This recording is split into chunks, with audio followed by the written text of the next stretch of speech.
Supreme court ने कहा रोक लगाओ, प्रशासन कहता है कार्रवाई जारी है। लेकिन श्योपुर के विजयपुर में तस्वीरें कुछ और कहानी बयां कर रही हैं। गढ़ी क्षेत्र के खतरनाक पहाड़ी रास्तों पर मौत बनकर दौड़ रहे हैं रेस से भरे वाहन। न कानून का डर, न हादसे का भय, न किसी कार्रवाई की चिंता। ऐसा लगता है मानो रेत माफियाओं ने सिस्टम को खुली चुनौती दे दी हो।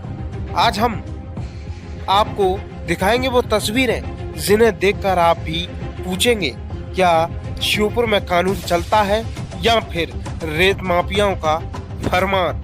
ये देखिए तस्वीरें, ऊंचे नीचे पहाड़, सकरे रास्ते, एक तरफ गहरी खाई, दूसरी तरफ मौत का खतरा।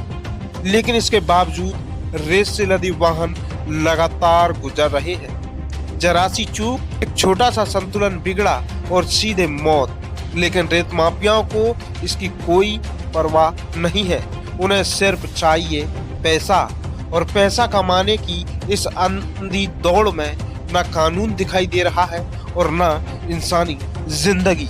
सबसे बड़ा सवाल, जब पुलिस और खनिज विभाग लगातार कार्रवाई के दावे कर रहे हैं तो फिर ये वाहन आखिर निकल कैसे रहे हैं?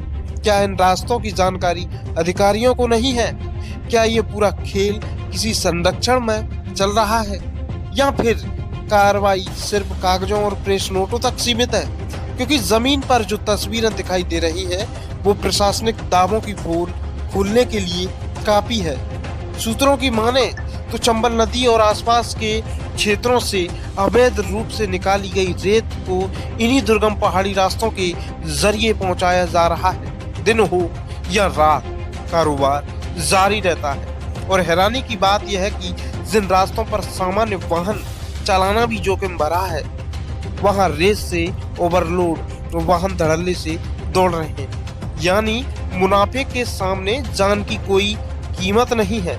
सवाल ये नहीं है कि रेत कौन निकाल रहा है, सवाल ये है कि रेत का ये खेल रुक क्यों नहीं रहा है। सवाल ये है कि आखिर किसकी सह पर चल रहा है ये कारोबार। सवाल ये है कि अगर कोई बड़ा हादसा हुआ तो जिम्मेदार कौन होगा। और सबसे बड़ा सवाल, क्या सुप्रीम कोर्ट के आदेश सिर्फ किताबों और फाइलों तक ही सीमित रह गए हैं? विजयपुर की पहाड़ियों से निकलती ये रेत सिर्फ खनिज नहीं, इस सिस्टम की नाकामी की कहानी है। ये कानून को दी जा रही खुली चुनौती है। ये उन सवालों की गूंज है जिनका जवाब जनता मांग रही है। और जब तक जवाब नहीं मिलता तब तक सवाल उठते रहेंगे, क्योंकि ये सिर्फ रेत नहीं, पूरे सिस्टम की परीक्षा है।